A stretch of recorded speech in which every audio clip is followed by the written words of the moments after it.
Libertà per Battisti e per tutti i compagni in galera. La scritta con la vernice rossa è comparsa nella notte su un muro di via Fallopio a Padova, proprio di fronte all'Istituto di Anatomia dell'Università, non lontano dall'ospedale. Sul muro anche il simbolo di falce e martello e una stella a 5 punte. Il riferimento è chiaro a Cesare Battisti, l'ex terrorista dei proletari armati per il comunismo, rientrato in Italia un paio di settimane fa per scontare l'ergastolo dopo una lunga latitanza in Sud America. Una scritta che fa ancor più male se si pensa che Adriano Sabadin, figlio di una delle vittime di Cesare Battisti, abita ancora a pochi chilometri di distanza da Padova, dove avvenne l'omicidio.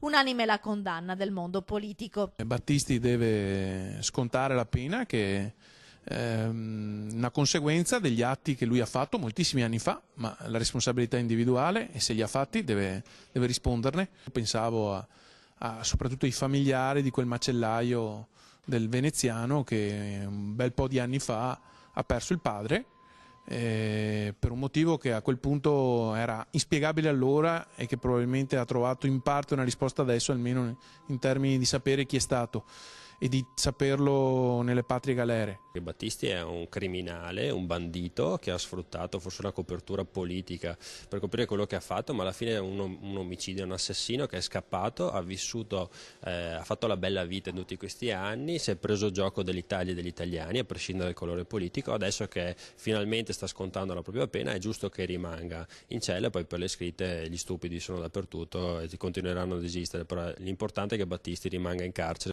Sull'episodio sono in corso le indagini della Digos, che sta acquisendo le immagini delle telecamere di videosorveglianza della zona.